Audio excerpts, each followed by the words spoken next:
नमस्कार मित्रांनो. ज्यांच्या एका शब्दाने काळाची गती थांबते आणि ज्यांच्या नजरेच्या एका कटाक्षाने रंकाचा राव होतो, अशा अक्कलकोटच्या पूर्णब्रह्म श्री स्वामी समर्थ महाराजांच्या चरणी साष्टांग दंडवत.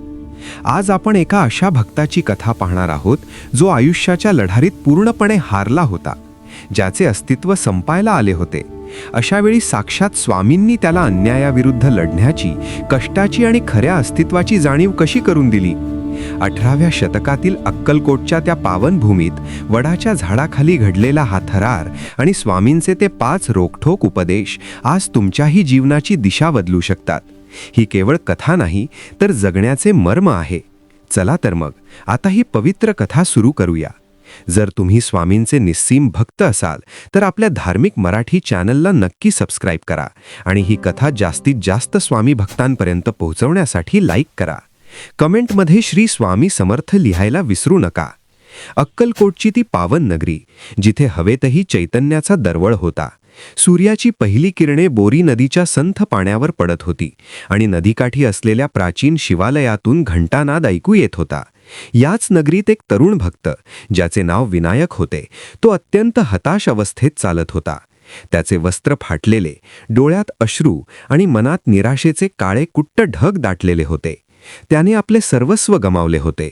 सावकाराने त्याचे घर बळकावले होते आणि ज्यांच्यावर त्याने प्रेम केले त्यांनीच त्याला वाऱ्यावर सोडले होते. विनायक विचार करत होता की जर देव आहे तर माझ्यावरच हा अन्याय का? तो चालत चालत स्वामींच्या मठात आला.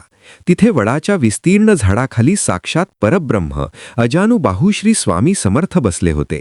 त्यांच्या तेजापुढे सूर्याचे तेजही फिके पडत होते. विनायक धावत गेला आणि स्वामींच्या चरणांवर कोसळला. तो ढसाढसा रडू लागला. स्वामींनी आपले मोठे आणि तेजस्वी डोळे त्याच्यावर स्थिरावले. स्वामींच्या त्या नजरेत राग नव्हता, तर एक अगाध करुणा होती. स्वामी कडक आवाजात ओरडले, "अरे मूर्खा, रडतोस काय? लेचापेचा होऊन आलास? कुणाचा अन्याय सहन करणं हा सर्वात मोठा गुन्हा आहे. तू तुझा स्वाभिमान गमावलास आणि आता इथे देवाकडे भीक मागायला आलास. उठ आणि स्वतःच्या अस्तित्वासाठी लढायला शिक." विनायक थक्क झाला. त्याला वाटले होते स्वामी मायेने जवळ घेतील, पण स्वामींनी तर त्याला वास्तवाचा आरसा दाखवला होता. स्वामींनी त्याला जवळ बोलावले आणि त्या दिवशी मठातील त्या शांत वातावरणात, धूपाच्या सुगंधात स्वामींनी त्याला जीवनाचे ते 5 महामंत्र दिले, जे आजही प्रत्येक माणसासाठी संजीवनी आहेत. विनायक स्वामींच्या चरणापाशी बसला होता आणि त्याच्या डोळ्यातून वाहणाऱ्या अश्रूंच्या धारा स्वामींच्या पावन चरणांना अभिषेक घालत होत्या. 18व्या शतकातील तो काळ, जेव्हा अक्कलकोटचा मठ म्हणजे भक्तांचे माहेरघर होते. मठाच्या परिसरात जागोजागी तुळशीची वृंदावने होती आणि हवेत गोमयाचा आणि धूपाचा संमिश्र सुगंध दरवळत होता. स्वामींनी विनायकाकडे पाहिले. त्यांचे ते अजानुबाहू रूप आणि हातातील ती दिव्य माळ पाहून विनायकाला क्षणभर आपण एखाद्या वेगळ्याच विश्वात आहोत असे वाटले. विनायक हुंदके देत म्हणाला की, "महाराज, माझे घर गेले, जमीन गेली आणि ज्या लोकांसाठी मी रक्ताचे पाणी केले त्यांनीच मला आज भर रस्त्यावर उभे केले आहे. आता या जगात माझ्यासाठी काहीच उरले नाही. मी आता हा देह त्यागण्याच्या विचारात आहे." स्वामींनी हे ऐकताच आपला हात जोराने जमिनीवर आपटला आणि मठातील दगडी फरशीही जणू थरथरली. स्वामी कडकले की, "अरे मूर्खा, हा नरदेह काय असा फुकट घालवण्यासाठी मिळाला आहे का? तू म्हणतोस तुझे सर्व काही गेले, पण जोपर्यंत तुझे प्राण शाबूत आहेत तोपर्यंत तुझे काहीच गेले नाही. तू रडतोस कारण तुला वाटते की तू एकटा आहेस, पण तू हे विसरलास का की मी अजून या देहाने इथेच आहे?" स्वामींचा आवाज त्या मठाच्या भिंतीत घुमू लागला.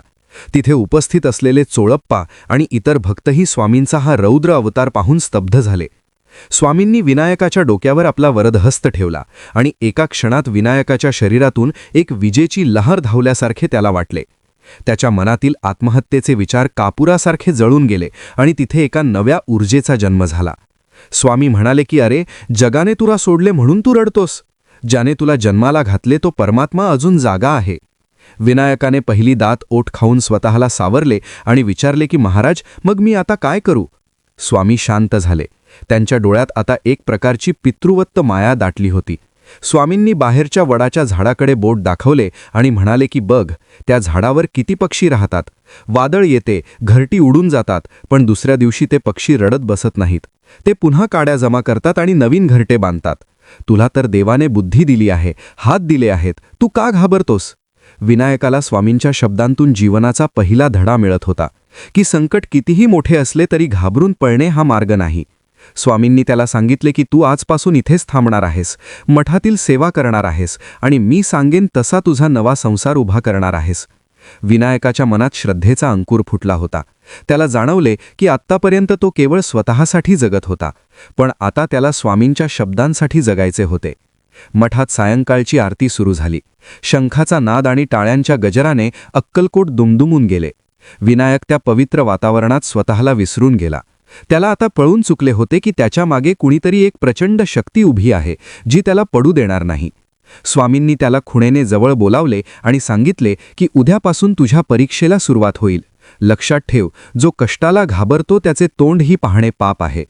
विनायकाने नम्रपणे मान डोलावली आणि स्वामींचा अंगारा कपाळाला लावून तो एका कोपऱ्यात जाऊन बसला, जिथे त्याला आयुष्य नव्याने सुरू करण्याची उमेद मिळाली होती.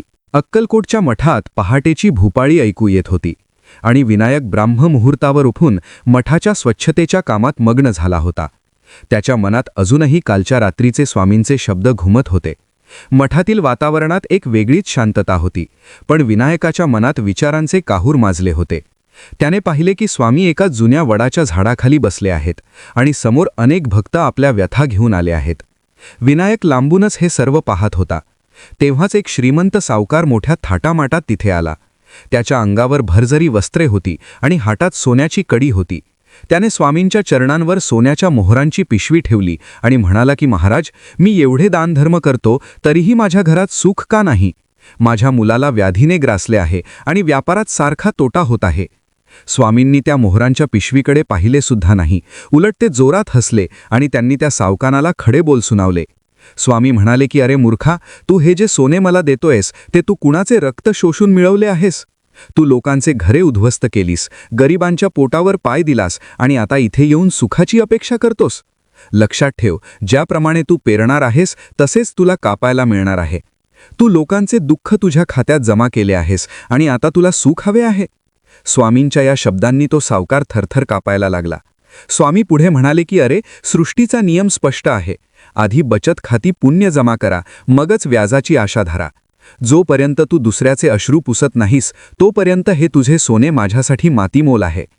विनायक हे सर्व ऐकून स्तब्ध झाला. त्याला समजले की जीवनात केवळ कपाळाला टिळा लावून किंवा देवाला पैसे अर्पण करून सुख मिळत नाही, तर त्यासाठी शुद्ध आचरण आणि पुण्यकर्म हवे असते. स्वामींनी विनायकाकडे पाहिले आणि खुणेने त्याला जवळ बोलावले. स्वामी म्हणाले की विनायका, तू म्हणतोस तुझे सर्व गेले, पण तू कधी विचार केला का की तू कुणासाठी काय केले? आयुष्यात जर सुख हवे असेल तर आधी सत्कर्माची पुंजी जमा करायला शिक. ही सृष्टी म्हणजे एक पेढी आहे जिथे तुझे प्रत्येक कर्म नोंदवले जाते. जर तू आज कष्ट केलेस, कुणाचे तरी भले केलेस, तर त्याचे फळ तुला व्याजासह परत मिळेल. विनायक नतमस्तक झाला. त्याला कळाले की त्याची आजची परिस्थिती ही कदाचित त्याच्या पूर्वकर्माचे फळ असावी, पण आता त्याला स्वामींच्या मार्गदर्शनाखाली नवे बचत खाते सुरू करायचे होते. मठातील धूपदाणीतून धूर निघत होता आणि त्या धुरासोबतच विनायकाच्या मनातील अहंकार आणि अज्ञानही जळत होते. त्याने मनोमन ठरवले की आता तो केवळ स्वतःसाठी नाही तर जगाच्या कल्याणासाठी काहीतरी करेल. स्वामींनी त्याला एक जुनी कुदळ दिली आणि सांगितले की मठाच्या मागच्या बाजूला असलेली ती पडकी जमीन खणायला सुरुवात कर. तिथे तुला तुझे भविष्य सापडेल. विनायक कोणतीही तक्रार न करता कामाला लागला. अंदातून घामाच्या धारा वाहायला लागल्या, हात सोले गेले, पण त्याच्या मनात आता एकच ध्यास होता, तो म्हणजे स्वामींची आज्ञा. त्याला जाणवले की कष्टाचे महत्त्व काय असते आणि जेव्हा माणूस कष्टाने घामाचे थेंब सांडतो तेव्हाच त्याला खऱ्या अन्नाची चव कळते. स्वामी लांबूनच विनायकाचे कष्ट पाहत होते आणि त्यांच्या चेहऱ्यावर एक तृप्त हास्य होते, कारण त्यांना माहीत होते की त्यांचा हा भक्त आता खऱ्या मार्गावर चालला आहे. अक्कलकोटच्या त्या पावन भूमीवर कर्माचा हा महान धडा विनायकाच्या आयुष्याची नवी पहाट घेऊन येणार होता. मठाच्या मागच्या बाजूला असलेली ती खडकाळ जमीन विनायक अहोरात्र खणत होता. सूर्याचे ऊन अंगाची लाही लाही करत होते, पण विनायकाच्या हातातील कुदळ थांबवत नव्हती. 18व्या शतकातील तो कडक उन्हाळा. जमिनीला भेगा पडल्या होत्या आणि अक्कलकोटच्या त्या मातीत जणू अग्नी बरसत होता. विनायक थकला होता, त्याचे हात रक्ताळले होते, पण स्वामींचे ते शब्द त्याच्या कानात गुंजत होते की आळशाचे तोंड पाहू नका, कष्टाचे अन्न खा. विनायक काम करत असताना तिथे मठातील काही लोक आले, जे फक्त बसून माळ ओढत होते आणि स्वामींच्या दर्शनाची वाट पाहत होते. त्यांनी विनायकाची थट्टा केली की अरे, तू इथे एवढा कशाला जीव जाळतोस? स्वामी तर एका क्षणात तुला सोने देऊ शकतात, मग तू हे माती का उकरतोस? विनायक काहीच बोलला नाही. तो फक्त घाम पुसत आपला रस्ता धरून पुढे जात राहिला. त्याच वेळी स्वामी तिथे आले. स्वामींचे ते भव्य रूप पाहून सर्वजण गप्प झाले. स्वामींनी त्या आळशी लोकांकडे पाहिले आणि त्यांच्या डोळ्यातून रागाचे निखारे पडू लागले. स्वामी जोरात ओरडले की अरे, तुम्ही स्वतःला भक्त म्हणता? जो हात हलवत नाही, जो कष्ट करत नाही, त्याच्या घरात मी कधीच राहत नाही. जो कष्ट करतो त्याच्याच घरी मी अन्नपूर्ण होऊन राहतो. स्वामींनी विनायकाकडे पाहिले आणि त्याच्या रक्ताळलेल्या हातांवर आपला हात फिरवला. विनायकाला जाणवले की त्याच्या जखमा एका क्षणात भरून आल्या आहेत. स्वामी म्हणाले की विनायका, बघ, ही जमीन आता तयार झाली आहे. आता यात पेरणी कर. जोपर्यंत तू स्वतःचे रक्त आणि घाम गाळत नाहीस, तोपर्यंत या मातीतून धान्य येणार नाही. आणि जो माणूस दुसऱ्याच्या तुकड्यावर जगतो, तो जिवंत असूनही मेल्यासारखाच असतो. विनायकाला समजले की भक्ती म्हणजे केवळ डोळे मिटून बसणे नाही, तर भक्ती म्हणजे आपले विहित कर्म प्रामाणिकपणे करणे होय. मठातील त्या जुन्या विहिरीचे पाणी विनायक आता त्या जमिनीला देऊ लागला. त्याने पाहिले की ज्या जमिनीला लोक पडकी आणि नापीक म्हणत होते, तिथे आता हिरवे कोंब फुटू लागले होते. विनायकाच्या मनात आनंदाची लहर आली. त्याला कळाले की स्वामींनी त्याला केवळ जमीन खणायला सांगितली नव्हती, तर त्याच्या मनातील निराशेचे आणि आळसाचे तण उपटून फेकायला सांगितले होते. मठात येणारे साधू संत विनायकाचे कष्ट पाहून थक्क झाले. स्वामींनी सर्वांना उपदेश दिला की देवावर सर्व सोडून देणारे आणि स्वतः काहीच न करणारे लोक आयुष्यात कधीच सुखी होत नाहीत. देवालाही कष्टाळू भक्तच आवडतात. विनायकाने त्या दिवशी ठरवले की तू आता कोणाकडेही मदतीसाठी हात पसरणार नाही, तर स्वतःच्या कष्टाने आपले साम्राज्य उभे करेल. स्वामींनी त्याला पाहिले आणि हळूच हसले, जणू ते सांगत होते की आता तू खऱ्या अर्थाने माझ्या जवळ आला आहेस. अक्कलकोटच्या त्या मठात आता कष्टाचा सुगंध दरवळू लागला होता आणि विनायकाचे रूप पालटत होते. त्याच्या चेहऱ्यावर आता तेज आले होते आणि मनात एक प्रचंड आत्मविश्वास निर्माण झाला होता की जो कष्ट करतो त्याच्या पाठीशी साक्षात स्वामी समर्थ उभे असतात. अक्कलकोटच्या मठातील विनायकाचे कष्ट फळाला येत होते, पण नियतीला त्याची अजून एक परीक्षा घ्यायची होती. ज्या सावकाराने विनायकाचे घर बळकावले होते, तो आपल्या काही सशस्त्र सैनिकांसह मठाच्या वेशीवर येऊन उभा ठाकला. त्या काळी सावकारांचा दरारा मोठा असे आणि त्यांच्यामागे सत्ताधीशांचा हात असे. सावकार ओरडून म्हणू लागला की हा विनायक आमचा कर्जदार आहे आणि त्याने मठात लपून राहणे बंद करावे. विनायक घाबरला आणि पुन्हा एकदा स्वामींच्या मागे जाऊन लपला. त्याच्या अंगाला कापरे भरले होते. स्वामींनी मागे वळून विनायकाकडे पाहिले आणि त्यांचे डोळे निखाऱ्यासारखे लाल झाले. स्वामी कडाडले की अरे भ्याडा, पुन्हा माझ्या मागे लपतोस? मी तुला कष्ट करायला शिकवले, पण तुला नामर्द व्हायला शिकवले नाही. लक्षात ठेव, अन्यायाचा प्रतिकार करणे हाच सर्वात मोठा धर्म आहे. तू जर आज तुझा हक्क मागितला नाहीस, तर जग तुला पायदळी तुडवेल. विनायक थरथरत म्हणाला की महाराज, त्यांच्याकडे तलवार आहे आणि मी एकटा गरीब ब्राह्मण आहे. स्वामी जोरात हसले आणि म्हणाले की गरीब तू नाहीस, तुझा विचार आहे. जोपर्यंत तू स्वतःला दुर्बळ समजतोस, तोपर्यंतच समोरचा तुझ्यावर राज्य करतो. उठ आणि तुझ्या हक्कासाठी उभा राहा. स्वामींनी आपल्या हातातील लाकडी दंड विनायकाच्या हातात दिला आणि सांगितले की जा आणि त्याला सांग की हे शरीर आता स्वामींचे झाले आहे आणि यावर आता कोणाचीही सत्ता चालणार नाही. विनायक त्या दंडाला स्पर्श करताच एक अजब शक्ती त्याच्या अंगात संचारली. तो मठाच्या दरवाजापाशी गेला. सावकारांनी त्याला पाहून हसले, पण विनायकाच्या डोळ्यातील ते अंगार पाहून त्याचे सैनिक मागे सरकले. विनायक गरजला की सावकार, माझे घर तू कपटाने घेतले आहेस आणि आता तुझा एकही शब्द मी ऐकणार नाही. सावकाराने आपल्या सैनिकांना हुकूम दिला, पण विनायकाने स्वामींच्या नावाचा जयघोष करत त्या दंडाने असा काही प्रतिकार केला की क्षणार्धात ते सर्वजण जमिनीवर लोळू लागले. अक्कलकोटच्या त्या पावन वातावरणात आता न्यायाचा विजय झाला होता आणि विनायक आता पूर्णपणे बदलला होता. अक्कलकोटच्या त्या पावन भूमीवर आता पावसाचे आगमन झाले होते.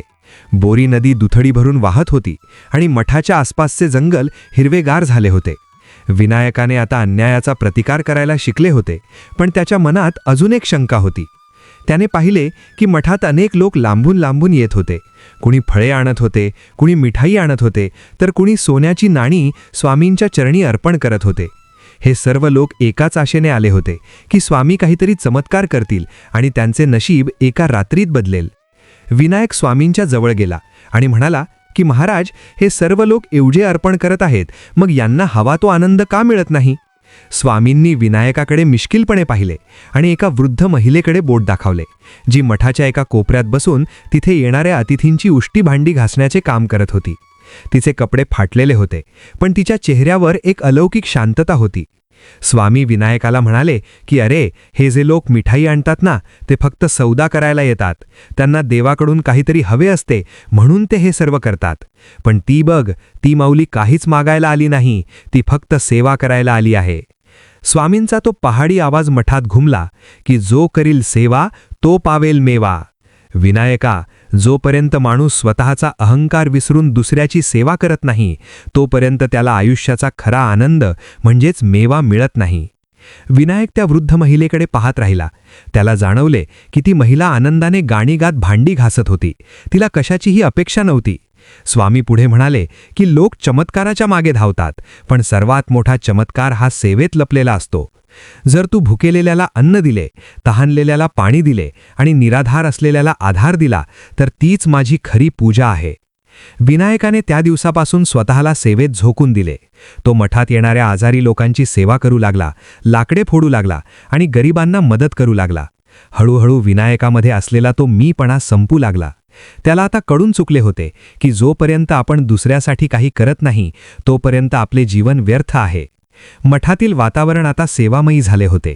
विनायकाला जाणवले की आता त्याला रात्री शांत झोप लागते आणि त्याच्या मनात कसलीही चिंता उरली नाही. हाच तो मेवा होता जो स्वामींनी त्याला दिला होता. अक्कलकोटच्या त्या ऐतिहासिक मठात आता भक्तीचा आणि सेवेचा एक नवा अध्याय लिहिला जात होता. स्वामींनी विनायकाच्या पाठीवर हात ठेवला आणि विनायकाला जणू स्वर्गीय सुखाचा अनुभव आला. त्याला उमजले की सावळ्या परब्रह्माची खरी कृपा केवळ सेवेनेच प्राप्त होते. मठातील सेवेत विनायक रमला होता खरा, पण एके दिवशी त्याच्या गावाहून बातमी आली की त्याच्या वृद्ध आईची प्रकृती अत्यंत खालावली आहे आणि सावकाराने आता तिच्या राहत्या झोपडीवरही जप्ती आणली आहे. विनायक हे ऐकून पुन्हा एकदा कोसळला. त्याच्या मनात विचारांचे वादळ उठले की मी इतकी सेवा केली, एवढे कष्ट केले, तरीही माझ्या वाट्याला हेच का आले?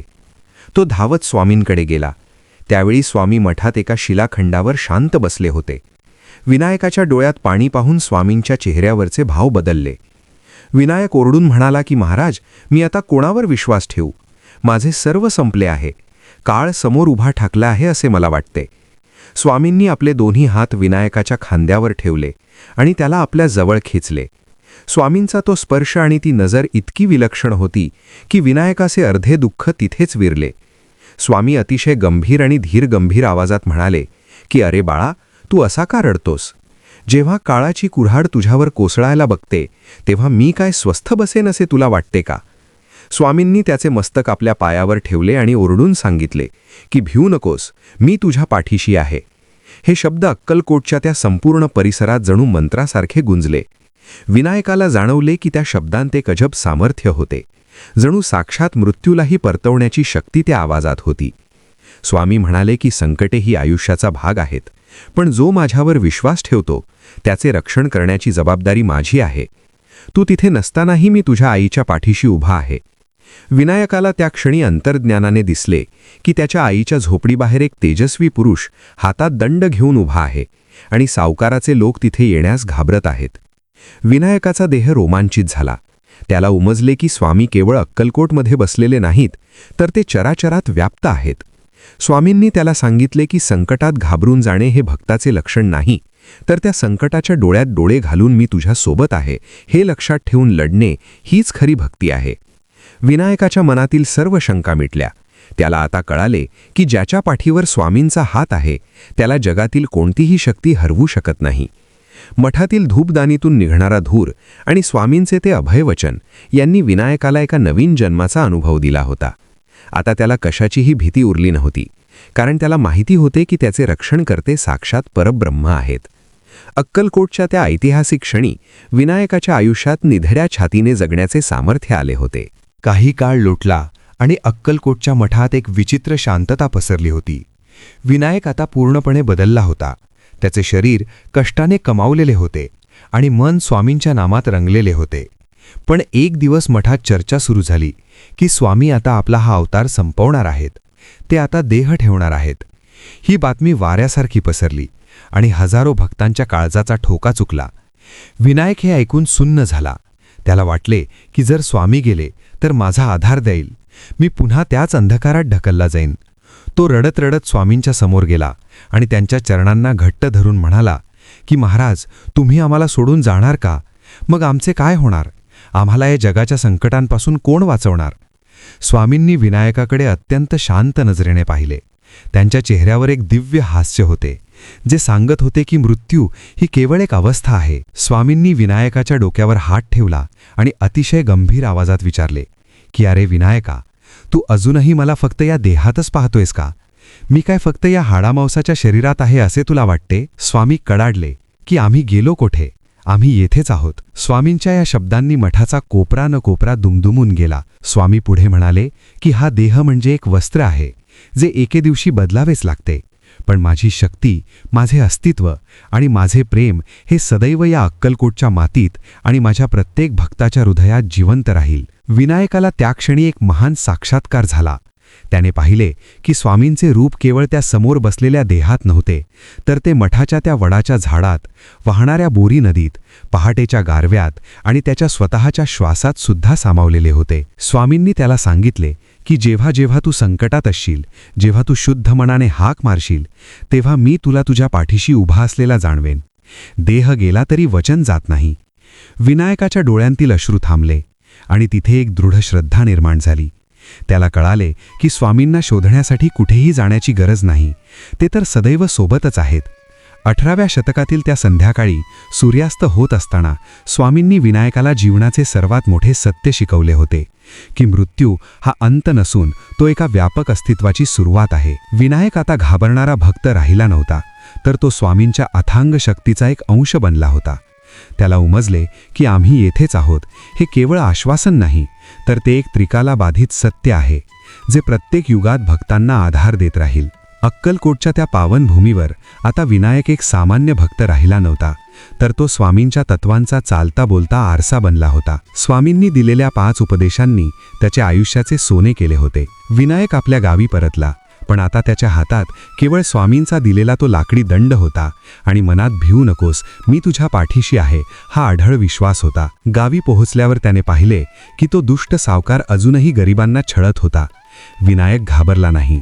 त्याने प्रथम मठात शिकल्याप्रमाणे कष्टाला सुरुवात केली. त्याने स्वतःच्या मेहनतीने पडीक जमीन सुपीक केली, कारण त्याला स्वामींनी शिकवले होते की कष्टाचे अन्न खा. जेव्हा सावकार पुन्हा एकदा त्याला धमकावायला आला, तेव्हा विनायकाने स्पष्ट आणि निधड्या छातीने त्याला प्रतिकार केला. त्याने गावातील सर्व पीडित लोकांना एकत्र केले आणि त्यांना सांगितले की अन्याय सहन करणे हे पाप आहे.